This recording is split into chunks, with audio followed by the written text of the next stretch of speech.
Hey guys, what's up? It's Ashlyn here. So, if you hear any noise in the background, my boyfriend has his cousin over, so they're playing the Xbox or whatever, and I'm just decided I was gonna do a video, and I told them to be quiet, but you know how that goes with guys.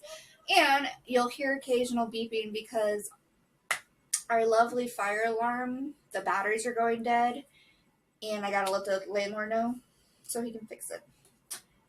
Ignore all that back there. I know it's a mess. I do have a stack of books that we're going to get to in just a second. But first, I wanted to show you what I am either currently reading or what I got from the library. So, with that being said, the first thing I got is the new Cosmopolitan magazine. This one is May-June 2023. So, I did pick this up. I love getting magazines from them all the time. It's weird. I'm currently still working on Do You Remember by Frida McFadden. I am 237 pages in, so I am almost done. I only have a few chapters left because there is a total of 332 pages, so I'm almost there. And then I picked up Thistlefoot. I have no idea what this is about, but it's by Jenna Rose Nethercott. It looked kind of interesting. It says the Yaga siblings, Valentine, a young woodworker, and Isaac, a wayfaring street performer and con artist, have been estranged since childhood, separated both by resentment and by wide miles of American highway. But when they learn that they are to receive an inheritance, the siblings agree to meet, only to discover that their bequest isn't land or money, but something far stranger, a sentient house on chicken legs. Thistlefoot, as the house is called, has arrived from the Yaga's ancestral home outside Kyiv, but not alone. A sinister figure known only as the Long Shadow Man has tracked it to American shores, bearing with him violent secrets from the past, fiery memories that have hidden in Isaac and Valentine's blood for generations.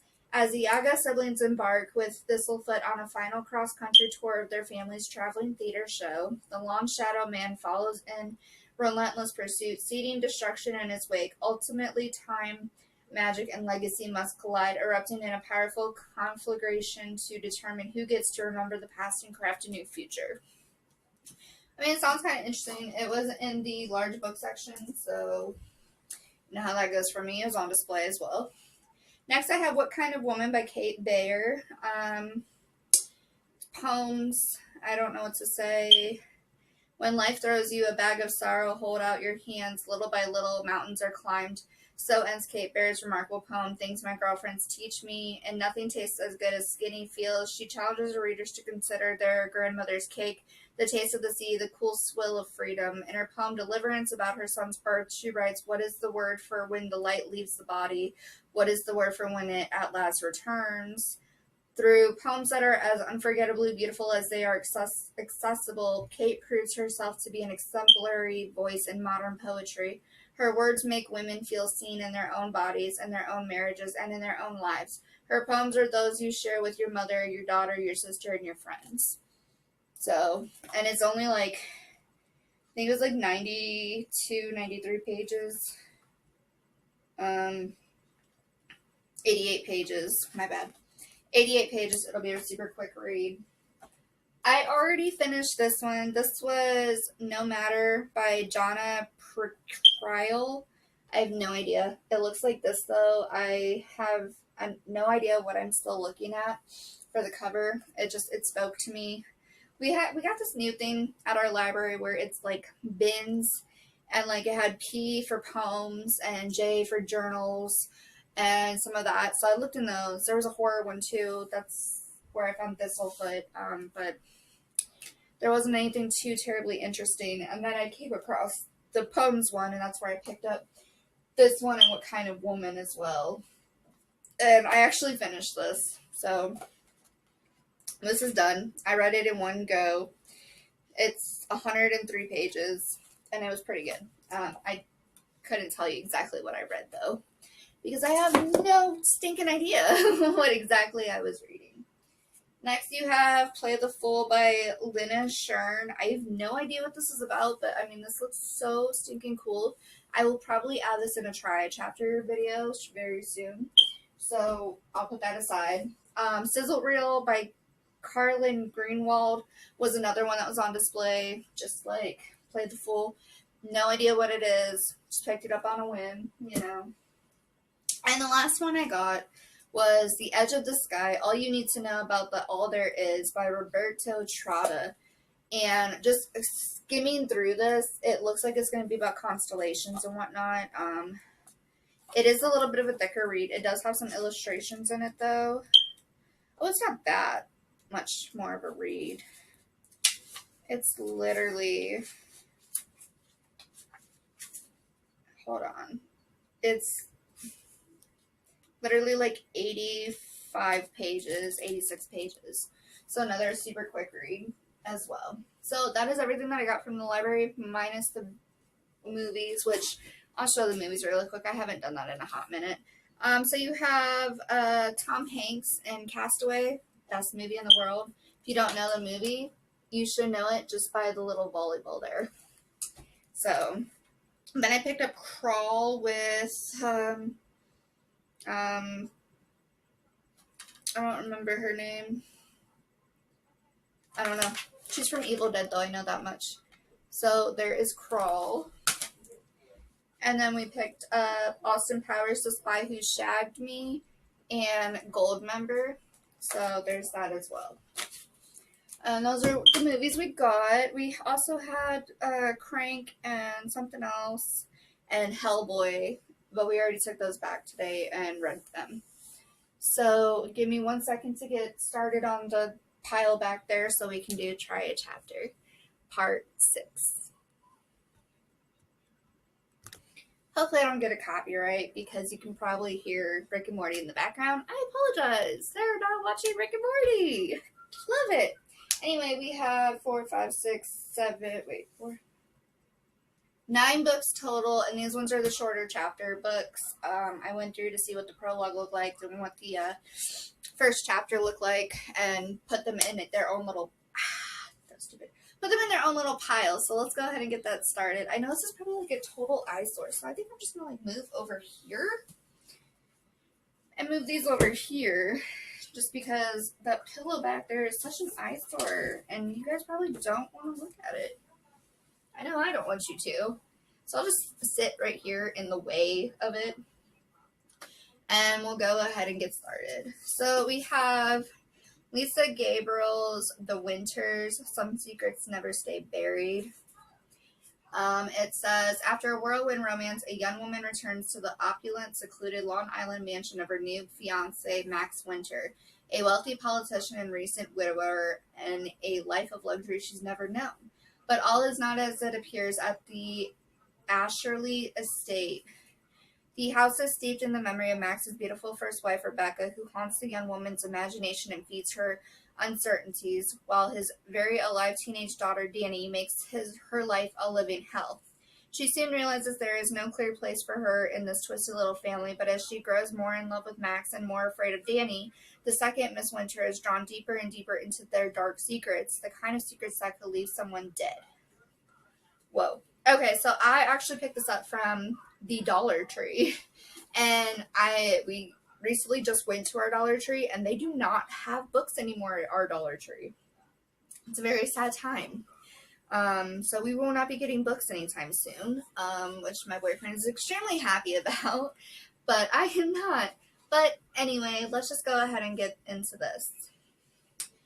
Last night, Rebecca tried to murder me again. It had been a while since I had had that dream, not since we left Asherley, a place I called home for one winter in the bitterest part of spring. The dream only ever recurring when Max was gone and I'd find myself alone with Danny. As always, the dream begins with Asherley in the distance, shining from afar in a bright clearing. There is no greenhouse nor boathouse, just a stand of red canoes stabbed into the pebbly beach. In fact, the Asherley of my dream looks more like it might have back in its whaling days, when from the highest turret you could still spot tall ships dotting Gardiner's Bay. Overpowered by the urge to be inside the house again, I pass easily through the thicket of forest that surrounds the property. I want so badly to wander its wood-paneled halls, to feel its plush-red carpets beneath my bare feet, to move my fingers in the play of sun through the stained glass windows, but an invisible force keeps me out. I'm neglected to the bay, where I float like a sad spectre, made to watch those who still haunt Asherley act out the same strange pantomime. I can see Max, my Max, relaxing on an Adirondack, one in a line like white teeth dotting the silver-green lawn. He's reading a newspaper framed by the majestic spread of Asherley behind him, its walls of greystones, its crowd of terracotta peaks, its dentils studded with carved rosettes, anchored by the heavy brow of its deep stone porch. I'm gonna be honest, guys, it sucks. Every lamp in every room of the house is lit. A fire roars in every fireplace. The circle of windows at the top of the high turret burns like a sentinel over the bay, as though the house were about to put on a great show for me. I call for Max, but he can't hear me. I want to go to him, to touch his face, to smell his hair, to fit my shoulder under his arm, our sides pressed together. My throat feels strangled with that longing. On cue, she strides out the back door, carefully balancing a tray of lemonade. She's wearing a white lace dress with a red sash, her blonde hair glinting in the sun, her face so eerily symmetrical she'd almost be odd-looking except for the singular perfection of each and every one of her features. Here's Rebecca making her way down to Max, changing her gait to accommodate the steep slope of the back lawn. Now Danny bolts from the house behind her, laughing, her chubby legs charging straight for the water and for me. She's 3, maybe 4. Her hair, far too long for a child, is the same white blonde as her mother's. I often wish I could have met Danny when she was this young and unformed. Things might have been very different between us. My body instinctively thrusts forward to catch the girl to prevent her from running too far into the bay and drowning. Rebecca yells, "Be careful, sweetheart," which Max repeats. She puts the tray down. From behind, she wraps her arms around Max's shoulders and warmly kisses his neck. He places a reassuring hand on her forearm. They both watch as Danny splashes in the shallow water, screaming and laughing, calling, "Look at me! I can swim!" Then, as she always does in the dream, Rebecca becomes the only one who spots me bobbing in the bay, too near her daughter for her liking. She straightens up and walks towards the water, stalking me like a lion, not wanting to disturb its prey. Still in her dress, she wades into the water, moving past a frolicking, oblivious Danny, until we are finally face to face. Her eyes narrow, forming that familiar dimple over her left brow. I try to flee, but my legs are useless. Who are you? You don't belong here. Rebecca's mouth is close enough to kiss the woman I'd seen in hundreds of photos, whose every contour I'd memorized, whose every expression I'd studied and sometimes unconsciously mimicked in my darker days, when my obsession was most acute and I had no idea how to live at Asherley, how to be a wife to Max or a friend to Danny. I do belong here. She needs me, I say, pointing to Danny, my impudence surprising even me. I try to move but my feet are rooted in the sand below, arms floating beside me like weeds. She doesn't need you. She needs her mother. Then she rears back slightly, using all of her weight. Rebecca shoves me under the waves with a sudden violence, flooding my vision with air bubbles. I fight for the surface to scream for Max to help me, but she's stronger than me. Her hands of vise on my shoulders, her arms steely and rigid. In my dream, she's not angry. Rebecca kills me slowly and methodically, not with hate or fear. She's being practical. I am channeling vital resources away from her, rerouting Danny's feelings, altering Max's fate. My murder is conducted with this passion and efficiency, and though I don't want to die, I can't imagine going on like this either. Careful of my every move, looking over my shoulder, afraid to touch anything, break anything, love anything, worried his past will surface again and ruin what I've worked so hard for, what we've worked so hard for. Her task complete, my body painlessly dissolves into the waves and I disappear. I am dead and made of nothing. I am gone. I woke up gasping for air, my hand at my throat. I kept reminding myself that everything is okay, we are okay, that we are alive and she is dead, cursing the fact that the dream had followed us here, our last stop, I hoped, for a good long while. My back ached when I stretched that morning. Unfamiliar beds, the only downside to our decision to travel for the rest of the year, to shake loose the recent tragedies. We found it helped to establish a routine. I would get up first and make us breakfast. We only stayed in places with kitchens, a homemade meal, the best way to start our wide open days. We try not to think too much about the past, about Asherley. It was gone, along with all of its secrets. We were building new memories, creating new stories, ones we might find ourselves telling new friends one day, finishing each other's sentences, saying, "No, you go, you tell it. No, you tell it better." Mostly our days were languid. Sometimes I planned a museum tour or we'd take a long drive past ruins. Our nights were spent reading rather than watching TV, sharing the couch even if armchairs were available, our toes gently touching. There were few conflicts, though. I was no longer naive enough to believe two people as different as we were, who'd spent as much time together as we had, would never bicker. But the truth was, we were still getting to know each other. Waiting for the omelet to thicken, I poked my head into the bedroom, resisting the urge to caress that thatch of dark hair that I had come to love in a quiet, calm way, a marked difference from how I loved just a short while ago. Hard to believe it had been less than a year since I'd met Max Winter, a man whose love seized me by the shoulders and shook me out of a state of dormancy, and who ushered in another emotion I had yet to meet in my young life. Jealousy, the kind that grows like kudzu, binding around the heart, squeezing all the air out, fusing with my thoughts and dreams, so that by the time I understood what was happening to me, it was almost too late. I carefully closed the bedroom door, patted across the cool tile floors of the living area with its dark armories and overstuffed armchairs, and threw open the musty blackout curtains. I stepped barefoot onto the hot stone terrace, the sun so bright it hurt my eyes. In the distance, warm air steamed off the sea. From below, I could hear the Spanish-speaking shopkeepers already arguing over sidewalk space, and I was gut-punched by long-ago memories of a mother who sang to me in her mother's language, and a father whose sunburned shoulders pulling a fish out of the sea, their silver bodies violently jackknifing on the scarred deck of the boat we once lived on, our sleeping quarters the size of the smallest pantry you could find at Asherley. I could have fainted from an old grief. Here they were again, coming at me from afar, watery mirages of the people who once loved me, and I them, their long shadows cast by a low morning sun. I'm gonna be honest, this book feels like it just, began and ended like that. So I am actually going to pass on this. Surprise, surprise, right? No, actually, I'm pretty surprised that I'm passing on it, but it didn't keep my interest. I kept wanting to look and see how much longer it was going to take me to get through that first chapter. And if a book makes you dread getting through that first chapter because it's just not catching your attention, you definitely don't want to read it. All right, next I have Comfort Me with Apples by Catherine M. Valente. Everything is perfect is what it says. Looks like this. Everybody has been talking about this book for so long, and I'm just now jumping on the bandwagon with it. I got this for $3. Well, actually, it was $1.50 because I get 50% off. But I got this from our bookstore in our library, if that makes any sense. I belong to the community when it comes to the library community. So with that being said, I get 50% off anything in their bookstore. So this is a terrifying new thriller from the best-selling author Catherine M. Valente for fans of Gone Girl and Spinning Silver. Now, I've read Gone Girl. I've watched the movie Gone Girl. It's super good. But I have not heard of or ever seen Spinning Silver, so I'm going to have to try and probably check that one out. Says Sophia was made for him, her perfect husband. She can feel it in her bones. He is perfect. Their home together in Arcadia Gardens is perfect. Everything is perfect. It's just that he's always so much, so often. He works so hard, she misses him, and he misses her. He says he does, so it must be true. He is the perfect husband and everything is perfect.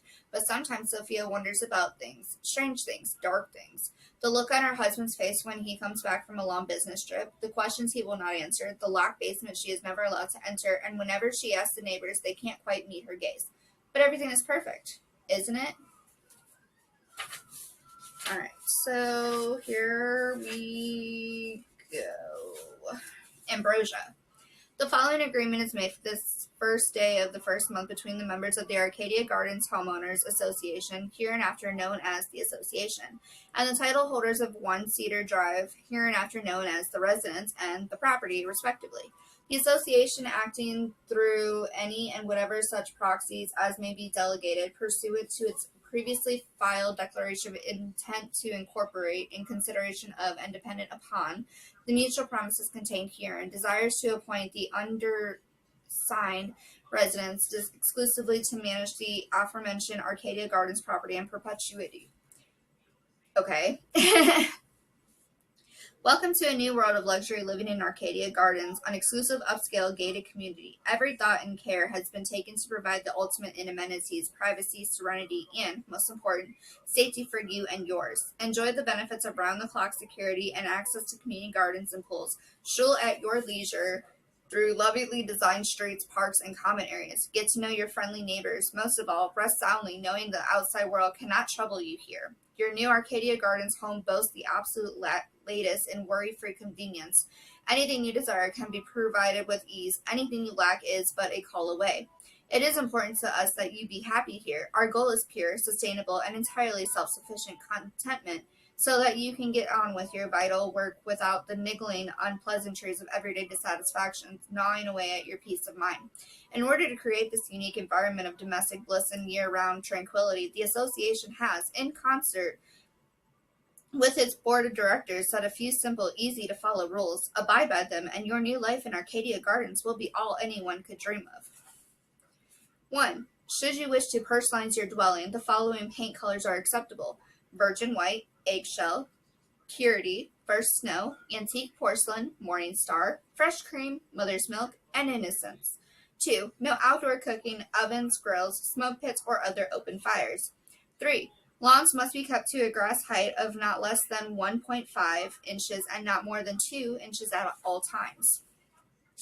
4. Keep sidewalks free of clutter, including but not limited to chalk drawings, handprints, metric representations of any kind, sporting equipment, stray rubbish, unsightly leaves, liquids or snow piles, toys, and any personal belongings not listed above. 5. No overnight guests. 6. All parks, gardens, pools, and other common areas close at sunset. Guards will be posted. 7.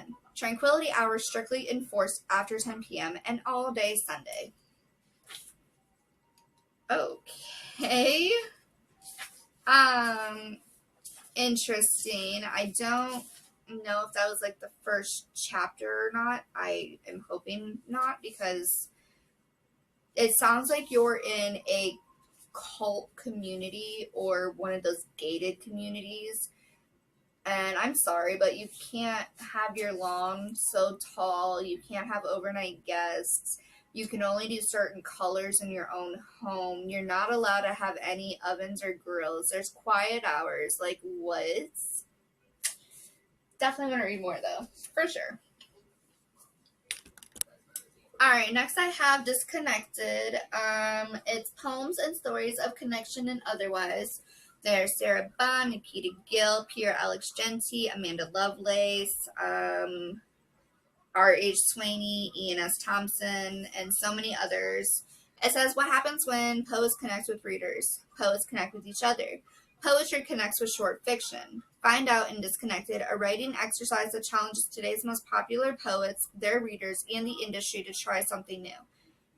It's from October 2018. But this is also an advanced reader's copy. So this is a work that I came across. I don't exactly remember how. Oh, thrift books. It's right there. There's a sticker right there. So, yeah. Fun stuff. So, here is the introduction, which is a couple pages. Alright. The idea for this book came to me when someone said they heard poetry was the next coloring book. They were referring to the craze of adult coloring books. Like other fads, the market for these books exploded and then promptly tanked. Was contemporary poetry the next coloring book? It couldn't be. After all, I had successfully published Ian Thomas's I Wrote This For You 7 years ago, and sales for it just kept growing. Sure, there were a lot of young contemporary poets coming out in recent months, but I didn't really see them as consumables, pages to be colored in and then thrown away. At any rate, it got me thinking how young a lot of these poets were, how only some had experience with writing longer work, how popular they were. What would happen if this poetry craze was just a fad? What the next thing was. How many of these poets knew each other, how supportive they were of each other against those who think their craft is Instagrammable garbage, how connected they are to their fans, interacting with them on a near daily basis, how contemporary poetry is a most wonderful form of art that is bringing together people from all over the world of different races, religions, identities, how both well-known and new poets are having their voices heard via social media and self-publishing, and how that's turning the world on its ear, how they write about feeling lost, found, loved, hated, how social media has contributed to their success and others' distaste of their work, how these people are changing the status quo and creating a form of art that is accessible, loud, beautiful, and soft all at the same time. This book is a accumulation of all these thoughts. It is a bringing together of some of the most popular talents in contemporary poetry and using their voices to raise those of not yet known poets. It is an exercise to force all the poets to use their counterparts' work to create fiction in the form of short stories, and it's a chance for poetry fans to read longer work and glimpse their favorite poets' talents all in one book. For me, it has been one of the most challenging yet easiest books to work on. I'm not used to working with so many authors all at the same time. It's required me to be hyper organized, which I'm pretty good at, and a bit of a taskmaster, which I'm not overly comfortable with. Luckily, every single one of the people you're about to read has been an enthusiastic joy to work with. They've met deadlines, created poetry and stories and art, and endured my multiple emails with politeness. They are to be commended not just for what they've created here, but for being professional, kind, and supportive. What you're about to read is the product of 10 diverse and interesting people coming together. The concept and theme of the book are of being connected. We seem to live in a hyper-connected world, yet we increasingly hear stories of loneliness, isolation, and disconnect. This book is about connecting poets with each other, connecting poetry with short fiction, and publishing stories about connection and or lack thereof. The premise was this. Each of the fully participating authors was to submit 3 poems adhering to this theme. These 3 poems would be assigned to a randomly chosen counterpart. That counterpart would select one of the poems and write a short story based on it. After all the contracts were signed, I put all the names in a hat. Okay, it was a Starbucks mug. And drew them one by one. What I ended up with is this. So the Sarah, Yenna, Lane, Amanda, R.H., Trista, Ram, Carissa, Nikita, Ains, and Pierre Alex. This is the order that I pulled. So Amanda Lovelace would write a story based on one of Ian Thomas's poems. R.H. Sweeney would write based on Amanda's, and so on. Poets get bonus points for incorporating a line or two from their assigned poem in their story. Pierre Alex Genty appears in the middle as he contributed the opening and closing poems of the book. Once everyone knew their assignments, they got writing, and it was up to me to come up with a title. Again, the wheels started turning, and I came up with Connected. Then, on thinking about how we don't always feel that way, it was Disconnected. Then, just to make things more difficult for bookstores and people who manage databases, I inserted square brackets, Disconnected. Square brackets are used to enclose words added by someone other than the original writer or speaker, typically in order to clarify the situation. For me, they perfectly captured the climate of today's hyper-connected world. Never in history has humanity been so connected, yet so many of us feel the exact opposite.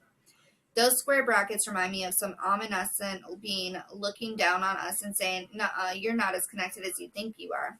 Once the stories started coming in, I became part of the fandom that surrounds so many of these poets. I was like these stories were glimpses into the writing souls of these 10 individuals. Poetry might be a window, but these stories seemed like wide open doors. I pretended that the characters and plots these poets came up with were aspects of themselves. Whether they were or not will never be known to me, but the depth and breadth of talent, style, characters, and plot surprised and delighted me. There are stories of the young, the old, the grieving, and those who are celebrating. There is everything from everyday life to magical realism to post-apocalyptic to full-on fairy tales. You will, like me, be surprised and delighted. It does, however, behoove me to warn readers that some of these stories contain sensitive material on a wide variety of subjects. These stories are meant to entertain, to reflect, and to engage, and if any reader feels uncomfortable with stories of abuse, death, trauma, or violence, all the authors and I encourage you to put this book down and come back to it when and if you may be ready. I know that poetry isn't a fad. It is a constant evolution of work that resonates and connects with those of us who love it. The poets in this book are a small part of the generation that is making it accessible and desirable for so many more people. Like the Impressionists and the Beat generation who were eschewed by their critics, these poets are rewriting the vernacular and creating meaningful art. What started out as a writing exercise in connection has truly resulted in that. 12 people from across the globe working together to humbly present their work to readers. May you find as much joy in it as I did. Michelle Halkett, publisher, Central Avenue. So, yeah. There are quite a few. Really interesting. So the only one I'm going to read to you guys is called The Blessing and the Curse by Pierre Alex Genty. And That is the author of her volumes 1 and 2 and a couple other ones as well. I own both volumes, and I absolutely love Pierre Alex Genti so much. I've grown to see this world as a home, the internet as our electricity, and us as appliances connected in different areas, achieving different things. There is a purpose buried in us that comes alive when we are connected, making this world into a complete home. However, there's also the backyard, the integral piece that we often leave unattended and let grow dirty. We only go there to let our eyes stare at our neighbors, allowing complaints to flow through our veins because we choose to see how much greener the grass is in the lot beside us. This is where many of us are swallowed up by comparison, calling this home worthless.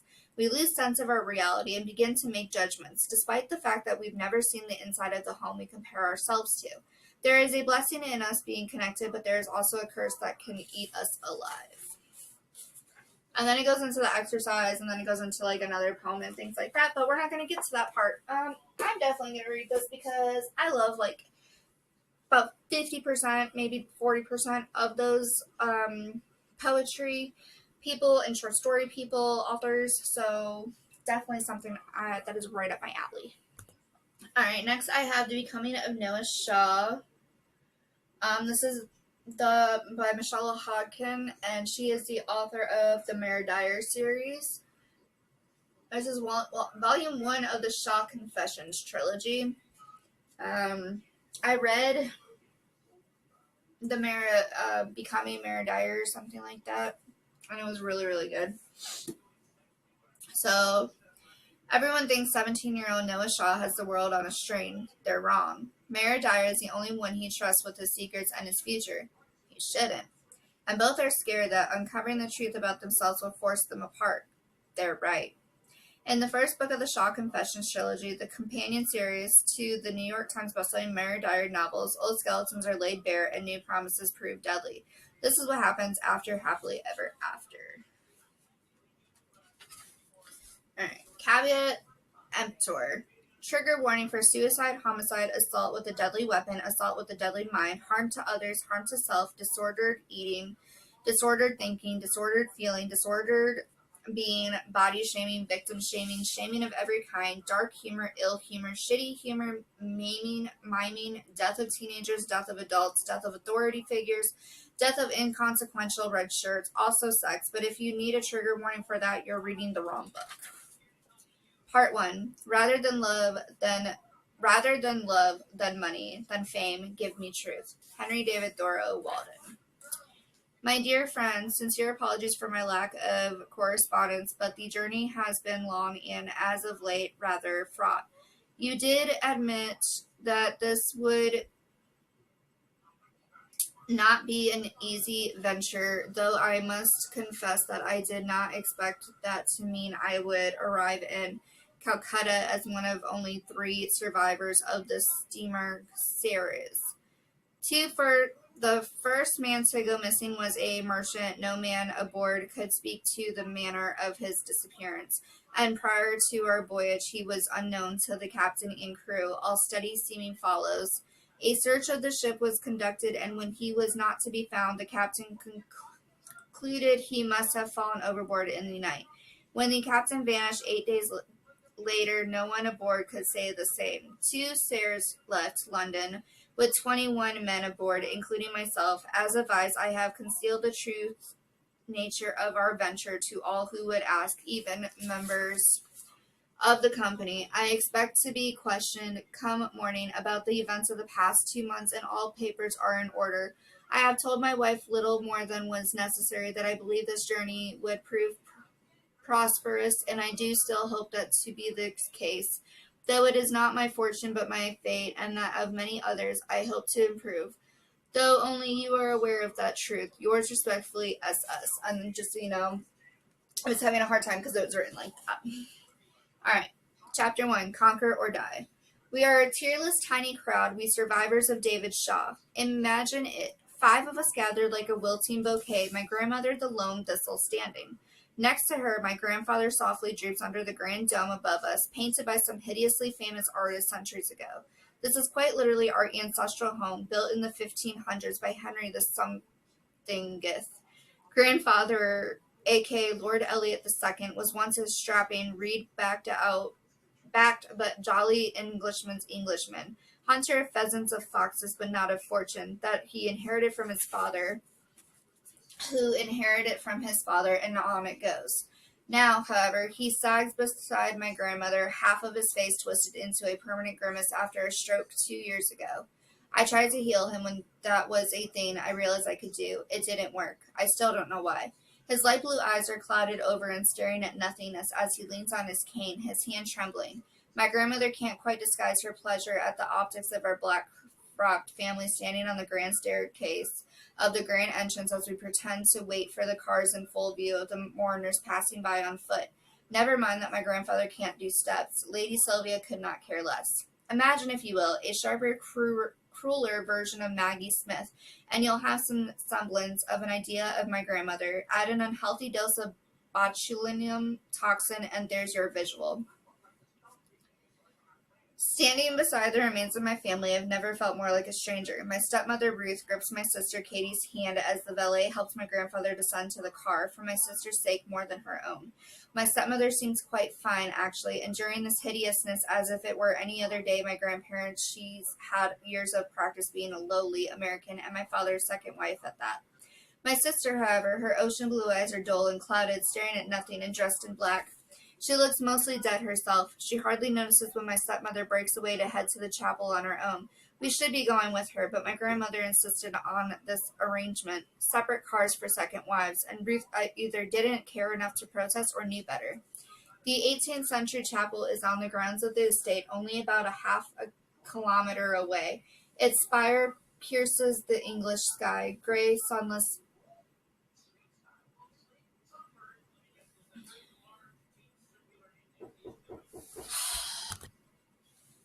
A carefully landscaped wood helps obscure the 12th century ruins of the abbey that preceded it. Grandmother finds the ruins unsightly, unsurprisingly, but the National Trust entered into an arrangement with some skint ancestor or another. Maintaining castles isn't cheap, and thus prevented her from fucking up that which should not be fucked with. I'm rather sentimental about the ruins. As a child, I half-heartedly attempted suicide there now and again, always returning from post-tourist hours expeditions with knees winking with cuts, and the occasional fracture or two. All right, children, my grandmother clasps her hands together as the car comes to a stop. The carriage will begin the procession, and once everybody is assembled at the chapel, all you need to do is wait until the casket is carried inside, then sit in the front left pew. Is that understood? My father's affectless, emotionless voice is echoed in hers, and she speaks as though it were not her dead son we were gathered here to mourn, but rather a play we're about to put on. If I were capable of feeling anything at that moment, I'd think I might hate her. Yes, grandmother.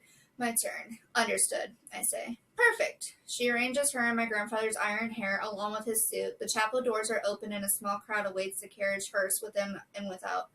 The valet exits our now idling car to help my grandfather, and when the door opens, the air is swollen with sound, more heartbeats than I can count, the threads of at least 100 pulses quickening, the air itself seeming to inhale and exhale with each breath taken behind the stone walls. I can hear the tiny hearts of birds, crows, pheasant, pigeons, distinct from the hawks slicing the air above us. The knotty wood and iron doors opens, and it's like cracking open a hive of bees. Whispers and coughs and echoes, every note bursting and lurid. An old dull impulse to place my hands over my ears and scream like I, very occasionally, did when I was a boy arises, but my ears were never the problem. My mind is. What it usually feels like to be me. The sounds I shouldn't be able to hear skim off the surface of my mind. Everything is white noise until I focus, until something seizes my attention. But this, right now, it's nothing like that. This feels like an assault, a mess of sounds, like being surrounded by instruments, being smashed. It's distracting enough that I hadn't noticed the dozens of heads twisted over shoulders to glance at our long-expected party, and lo, among them stands Goose. The volume of the noise blurs my vision for a moment. Crowds are always awful, but it's especially worse today, and Goose is nothing more than a fall of blonde hair and an open smell, flanked by the smudges of Patrick and Nairn. There's a thunderclap of a hand on my shoulder. Hard luck, mate, says Goose, his voice deep and rather astonishingly resonant, rising above the din. We're so sorry. Patrick follows a simple nod from Nairn. Those three faces, none alike in dignity or feature, Goose light and lanky and loud, Nairn dark and soft and innocent, and ginger red and freckled Patrick. Patrick and Aaron seem frozen in time. Their faces the same as they were nearly 3 years ago when I left Westminster. I see snapshots of memories with their faces. Goose flashing his middle finger at me in yard. Patrick rolling his first cigarette with ferocious concentration. Naren scratching at maths problems, his face pinched with concentration. And then me, holding a champagne saber, spraying hundreds of pounds worth down open throats, putting my cigarette out in the horsehair pancake to the collective horror of the teachers and students assembled for the grease, and the four of us snorting lines of coke Patrick shyly produced from his pocket off his iPad in his father's study.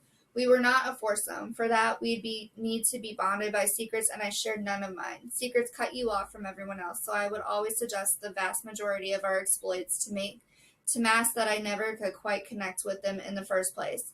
Insert a stifled sob here, would you?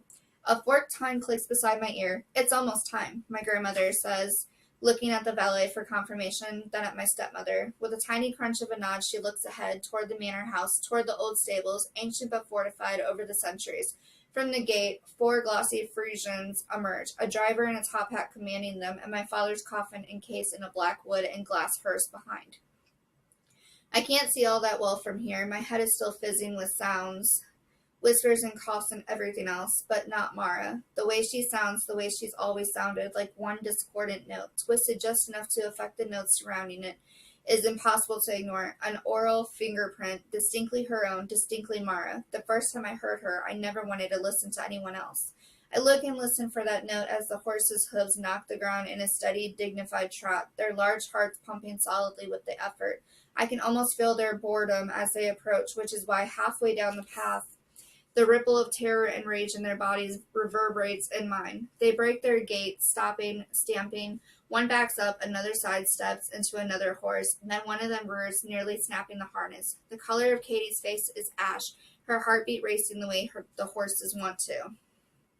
It's all right, I say reflectively, and my sister snaps her head toward me and slits her eyes. There's anger there, fighting for a place beside her sadness. Today is changing her, has changed her already.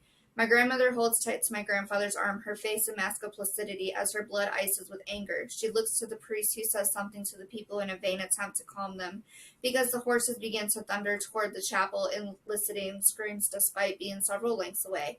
I can feel the power of them in the ground. They're about to turn sharply to their right.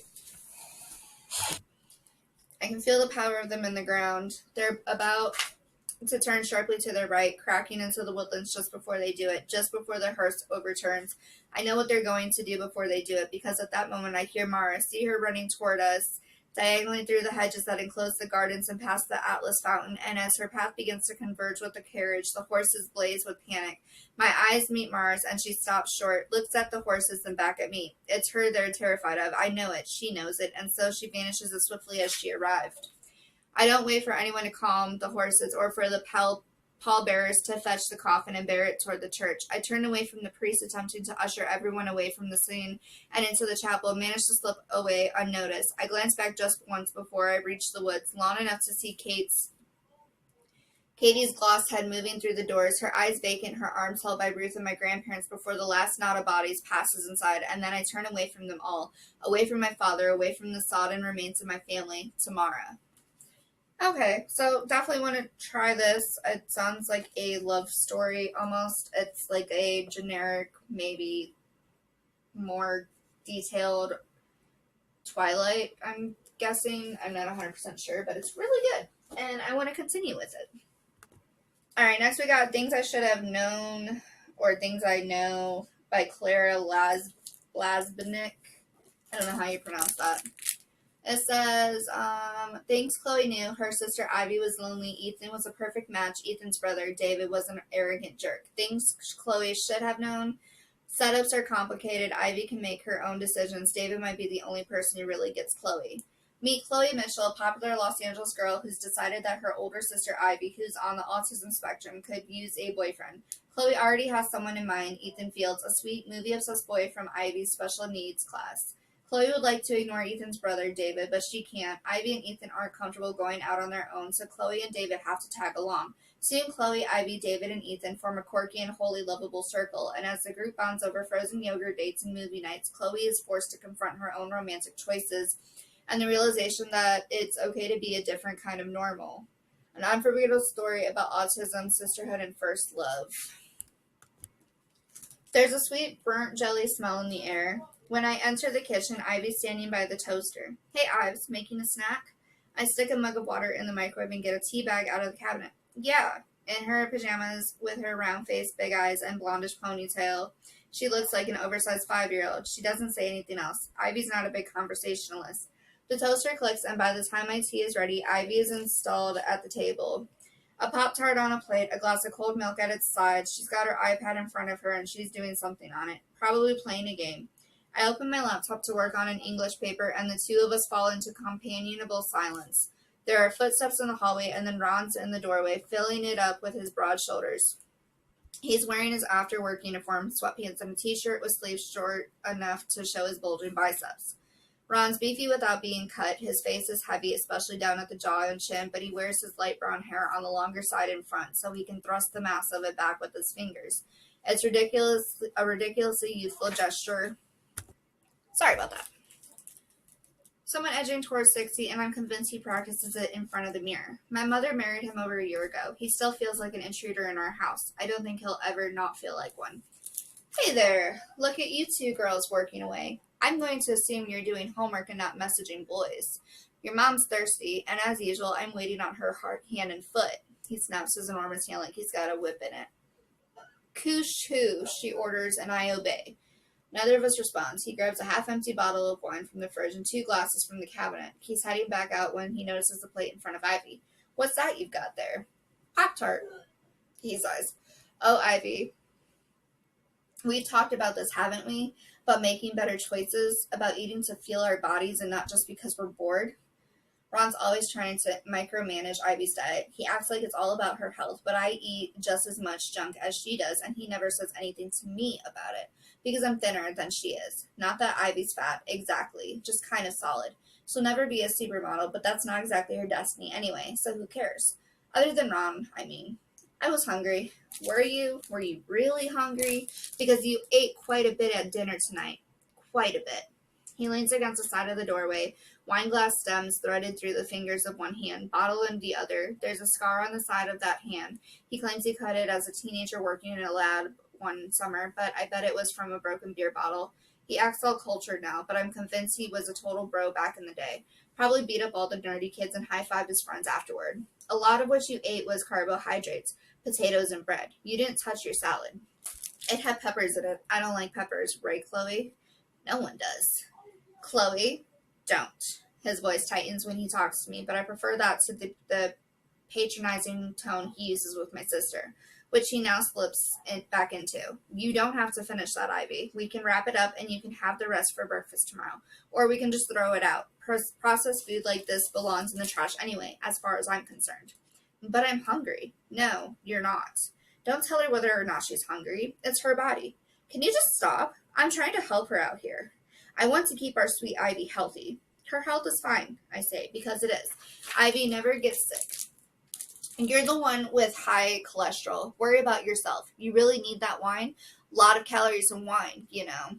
I deliberately eye his waist. He's always complaining to my mom that no matter how many sit-ups he does, he can't get back to a size 28, so I know he's self-conscious about it. Ron stands up straighter, sucking in his stomach. It's the kind of thing people do when you stare at their love handles. When I want your advice, Chloe, I'll ask for it, but don't hold your breath. You could be so pretty. I mean, you are so pretty.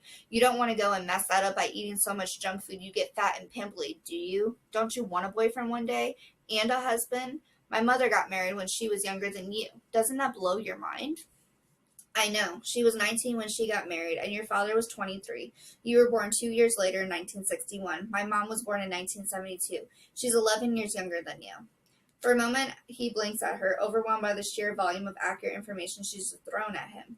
Then he recovers. Yeah, well, good. It's good you remember. My point is you're old enough to be thinking about boys and to care about how you look, like Chloe. She always looks nice. I'll give her that.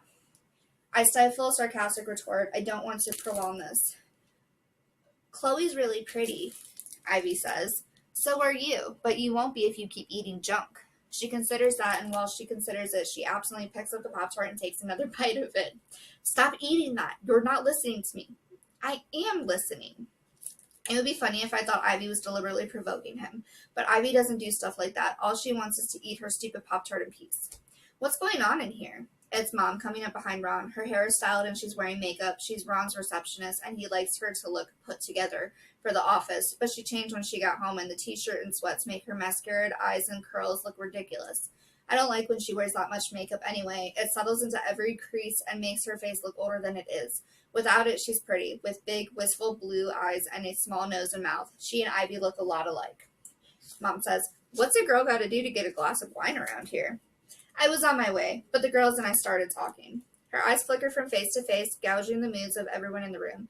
She says a little too brightly, "I sound like the worst kind of mother, don't I? Stop talking to my kids and bring me my wine."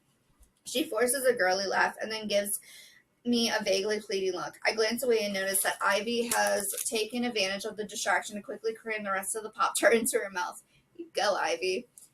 It's okay. I've exhausted my parenting skills for the evening anyway. These girls of yours? He leaves it at that and steers her back into the hallway where she tosses out another giggle laugh. She never used to laugh like that. She used to have this rare deep chuckle that often ended in a sigh. Nothing girlish about it at all. But lots changed since she met Ron, and even more since the day she told us she was going to marry him. Because you girls need a father. I said, "No, we don't," and even to say that is an insult to lesbian parents everywhere. Which at least got her to stop saying it, but did nothing to prevent her from going ahead and marrying Ron, a guy she had met through some online dating site, and whose profile she had first clicked on because A, she thought he was handsome, meh, and B, he said he didn't have kids of his own and regretted it. He'd been married once and divorced. Mom came back from their first date days and ecstatic. Things moved quickly after that. I think Ron must have liked how pliable she was, how willing to follow his lead when it came to exercise and diet and raising kids, even though he had no experience in that last era. And Mom definitely liked having someone around to direct her. She's never liked to be in charge of anything. The thing about Mom is that she's the kind of needy that makes people want to do stuff for her, not the kind that repels them. Ron was basically her white knight, charging in to fix her life for her, but I'm not so crazy about being a part of her life that she thinks needs fixing. And I'm even less crazy about watching him pick apart Ivy, who doesn't have any anger or malice in her and so can't defend herself against his attacks. I'm her younger sister, but I can't remember a time when I didn't feel like I needed to protect and take care of her. Yeah, I don't want to read this. Just saying. This is disgusting, degrading, awful. The mother's being, the mother is being, controlled, and then there's a lot of body shaming, and then he looks at the younger one with, like, an adoration or attraction, which is really disturbing. I'm good. I don't like books like that.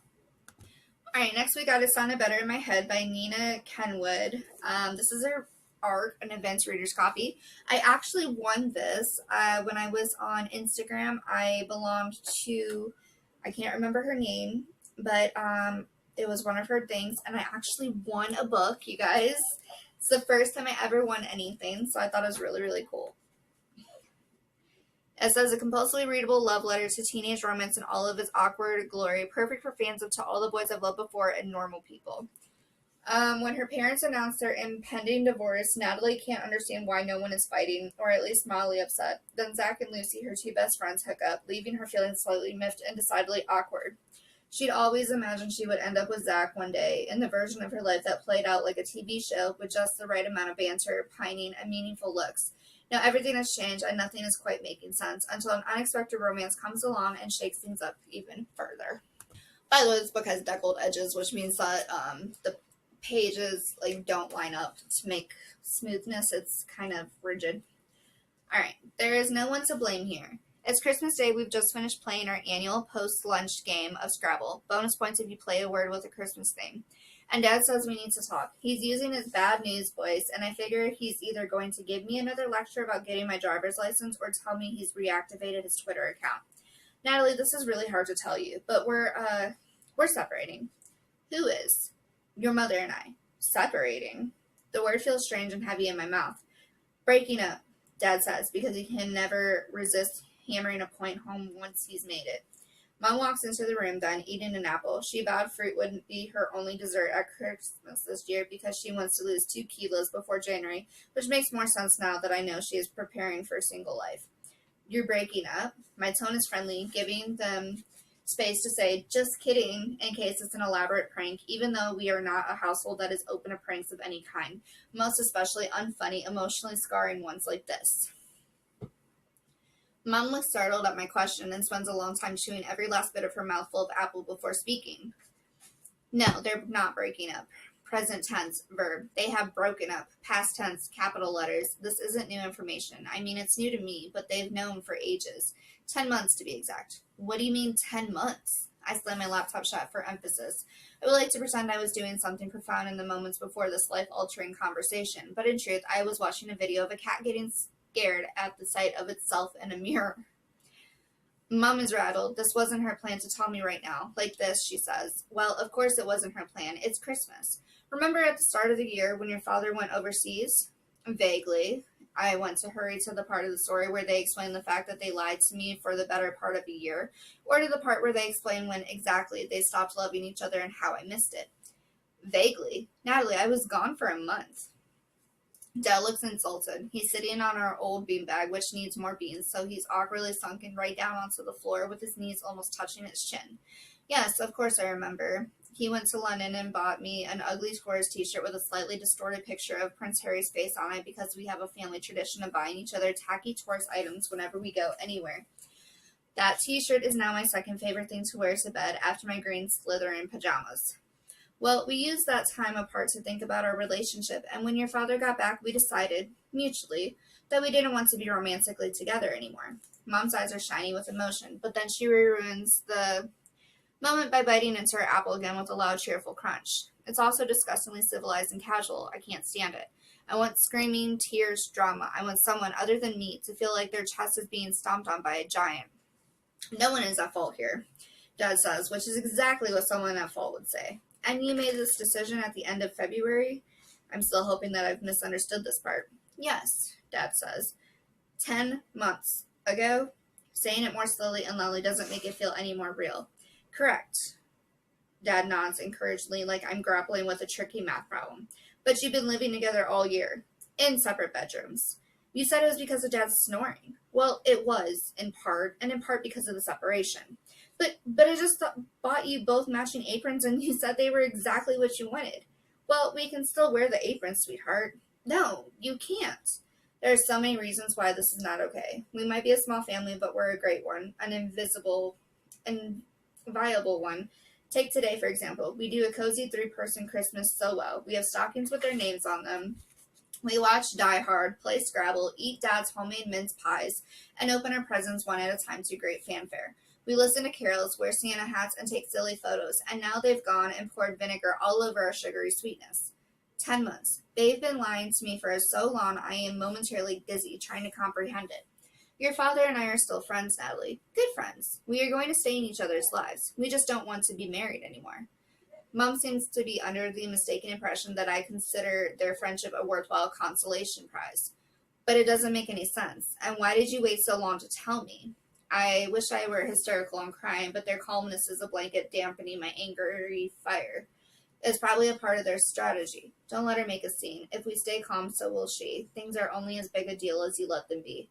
Mom, in particular, loves to throw around that last line, especially when I'm having a bad skin day and she wants me to go outside. Unbelievably, Mom goes to bite her apple again, but I snatch it out of her hands. Can you stop eating for 1 second, please? I'm getting much closer to shouting. Mom moves and sits next to me on the couch. She puts her arm around me and smooths my hair down like I'm an animal that needs to be calmed. I want to gnash my teeth, struggle out of her grip, and run howling down the street. We wanted to wait until you were finished with school. We didn't want to disrupt your studies during such an important year. My last exam was in November, and it's been almost 2 weeks since I received my final results. They've had plenty of time to bring this up before today.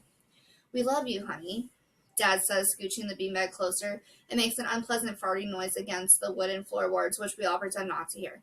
So you've been lying to me all year? Not lying, pretending a little, omitting details, avoiding the inevitable. Your father and I have grown apart. We wanted to be completely sure before we told you. It's just one of those things. The guilt of not telling you has been eating us up inside. I can tell they've rehearsed all these lines, Written them down, maybe practiced in front of a mirror. Read it off a piece of paper like a script. Do I look sad enough? I imagine Mom asking Dad. Speed it up to sound more natural. I imagine him saying back, and don't forget to tell her we'll still be friends. No one is to blame here. Dad has got to stop saying that if he wants me to believe it. We love you, Mom says. This is no comfort. I'm their only child. They have to love me. Who am I going to live with? I ask. What I mean is, are you at least fighting over me? You can live with whoever you want. That's not the plan, though. The plan was for me to keep living at home in this house in Melbourne with both of them when I go to university next year, and after that I would remain here for the foreseeable future. There was no end date on our situation. That's our plan. That's been our plan from the beginning. I don't want to move. My voice shakes a little, and I sound whiny and pathetic instead of firm. Honey, no matter what happens, you'll always have a home, Mom says, which is the kind of vague wording designed to comfort but only raises more questions. No matter what happens. What else is going to happen? You'll have 2 homes, Dad says in his most upbeat voice. I don't want 2 homes. Who wants 2 homes? Home only makes sense in the singular form. I look at them both with their identical pleas adjust quickly to our terrible news fake smiles, and I feel a sense of dread. This is the end of life as I know it. This sounds good. I need a little more time with it, though. We literally have 3 books left, so just bear with me on this. I'm close, I promise. Alright, next we have Where the Crawdads Sing by Delia Owens. I have already read this book. Not read this book. Watched the movie, and now I want to read the book. I know. You're supposed to do the book first, then the movie, but I did the movie first, then the book. It was such a great movie. Just saying. So, soon to be a major motion picture. For years, rumors of the Marsh Girl have haunted Barclay Cove, a quiet town on the North Carolina coast. Another North Carolina book. Go figure. So in late 1969, when handsome Chase Andrews is found dead, the locals immediately suspect Kaya Clark, the so-called Marsh Girl. But Kaya is not what they say. Sensitive and intelligent, she has survived for years alone in the marsh that she calls home, finding friends in the gulls and lessons in the sand. Then the time comes when she yearns to be touched and loved. When 2 young men from town become intrigued by her wild beauty, Kaya opens herself to a new life until the unthinkable happens. So that's cool. I didn't realize it was a North Carolina book.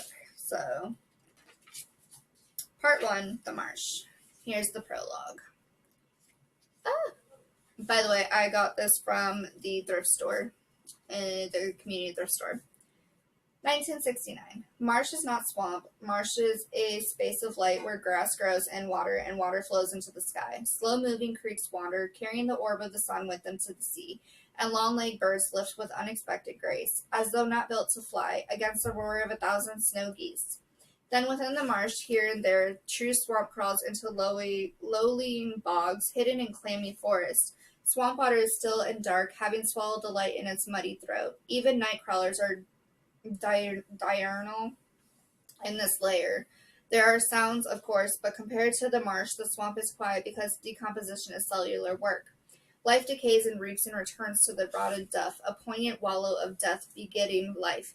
On the morning of October 30th, 1969, the body of Chase Andrews lay in the swamp, which would have absorbed it silently, routinely, hiding it for good. A swamp knows all about death and doesn't necessarily define it as tragedy, certainly not as sin. But this morning, 2 boys from the village rode their bikes out to the old fire tower and from the third switchback spotted his denim jacket. Chapter 1, Ma. 1952.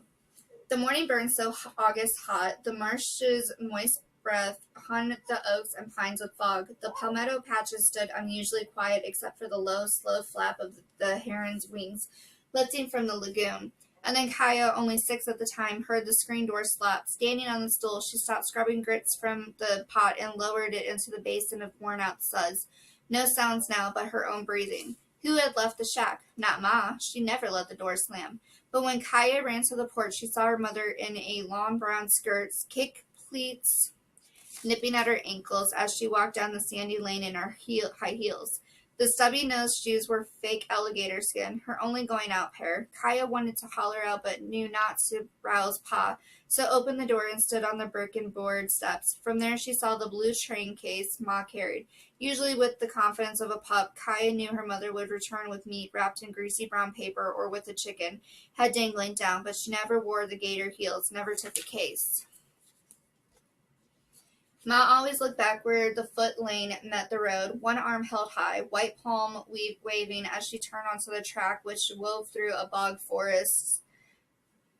Cattail lagoons and maybe, if the tide obliged, eventually into town, but today she walked on, unsteady in the ruts. Her tall figure emerged now and then through the holes of the forest until only swatches of white scarf flashed between the leaves. Kaya sprinted to the spot she knew would bear the road. Surely Ma would wave from there, but she arrived only in time to glimpse the blue case, the color so wrong for the woods, as it disappeared. A heaviness, thick as black cotton mud, pushed her chest as she returned to the steps to wait. Kaya was the youngest of five, the others much older, though later she couldn't recall their ages. They lived with Ma and Pa, squeezed together like penned rabbits in the rough-cut shack, its screened porch staring big-eyed from under the oaks. Jody, the brother closest to Kaya, but still 7 years older, stepped from the house and stood behind her. He had her same dark eyes and black hair, had taught her birdsong star names, how to steer the boat through the sawgrass. Ma'll be back. I don't know. She's wearing her gator shoes. Ma don't leave her kids. It ain't in 'em. You told me that Fox left her babies. Yeah, but that vixen got her leg all tore up. She'd starve to death if she tried to feed herself and her kids. She was better off to leave 'em, heal herself up, then whelp more when she could raise 'em good. Ma ain't starving. She'll be back. Jody wasn't nearly as sure as he sounded, but said it for Kaya. Her throat tight, she whispered, but Ma's carrying that blue case like she's going somewheres big. The shack sat back from the palmettos which sprawled across sand flats to a necklace of green lagoons, and in the distance all the marsh beyond. Miles of blade grass so tough it grew in salt water, interrupted only by trees so bent they wore the shape of the wind. Oak forests bunched around the other sides of the shack and sheltered the closest lagoon, its surface so rich in life it churned. Salt air and gulf song drifted through the trees from the sea. Claimant territory hadn't changed much since the 1500s. The scattered marsh holdings weren't legally described, just staked out natural, a creek boundary here, a dead oak there, by renegades. A man doesn't set up a palmetto lean-to in a bog unless he's on the run from somebody or at the end of his own road. The marsh was guarded by a torn shoreline, labeled by early explorers as the graveyard of the Atlantic, because riptides, furious winds, and shallow shoals wrecked ships like paper hats along what would become the North Carolina coast. One seaman's journal read, "Rained along the shore, but could discern no entrance. A violent storm overtook us. We were forced to get off to sea to secure ourselves in ship, and were driven by the rapidity of a strong current. The land being marshy and swamps, we returned towards our ship. Discouragement of all such as should hereafter come into those parts to settle. Those looking for seriously had moved on, and this infamous marsh became a net, scooping up a mishmash of mutinous sailors, castaways, debtors, and fugitives dodging wars, taxes, or laws that they didn't take to. The ones malaria didn't kill or the swamp didn't swallow bred into a woodsman tribe of several races and multiple cultures, each of whom could fill a small forest with a hatchet and pack a buck for miles. Like river rats, each had his own territory, yet had to fit it into the fringe or simply disappear someday in the swamp. 200 years later, they were joined by runaway slaves who escaped into the marsh and were called maroons, and freed slaves, penniless and beleaguered, who dispersed into the waterland because of scant options. Maybe it was mean country, but not an inch was lean. Layers of life, squiggly sand crabs, mud-wattle and crayfish, waterfowl, fish, shrimp, oysters, fatted deer, and plump geese were piled on the land or in the water. A man who didn't mind scrabbling for supper would never starve. It was now 1952, so some of the claims had been held by a strain of disconnected, unrecorded persons for 4 centuries, most before the Civil War. Others squatted on the land more recently, especially after the World Wars, when men came back broke up. The marsh did not confine them, but defined them, and like any sacred ground, kept their secrets deep. No one cared that they held the land because nobody else wanted it. After all, it was wasteland bog. Just like their whiskey, the marsh dwellers bootlegged their own laws, not like those burned out to stone tablets or inscribed on documents, but deeper ones, stamped in their genes. Ancient and natural, like those hatched from hawks and doves. When cornered, desperate, or isolated, man reverts to those instincts that aim straight at survival, quick and just. They will always be the trump cards because they are passed on more frequently from one generation to the next than the gentler genes. It is not a morality, but simple math. Among themselves, doves fight as often as hawks. Okay, I don't like that book. It kind of sucks. We got 12 minutes before my laptop dies. Let's try and get these out of the way. Next, we have Sleeper by Mackenzie Cadenhead. When Sarah sleeps, she's a danger to herself, but when she takes a new drug meant to cure her, she becomes a nightmare to everyone else. As if surviving high school wasn't hard enough, Sarah Reyes suffers from REM sleep behavior disorder, a parasomnia that causes her to physically act out her dreams. After she almost snaps her friend's neck at a sleepover, Sarah and her nocturnal habits are thrust into the spotlight and she becomes a social pariah, complete with public humiliation. When an experimental drug comes onto the market that promises normalcy, Sarah agrees to participate in the trial. At first, she seems to be cured, then the side effects kick in. Why does a guy from her nightmare show up at school? Are the eerily similar dreams she's sharing with her classmates coincidence or of her making?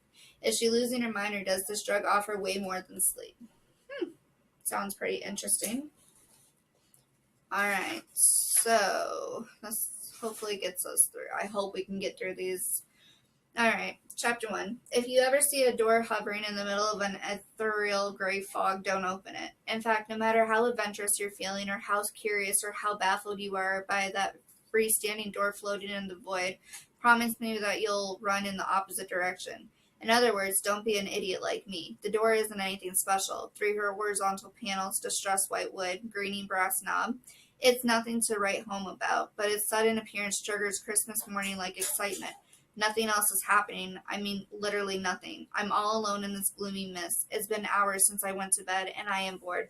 So the sudden appearance of the door is a thrill. I reach out to turn the knob, and it doesn't. Once occurs to me that what lies on the other side might not be the golden ticket. So when the door doesn't budge, I want in even more. I am so sorry. I guess I'm going to have to end this.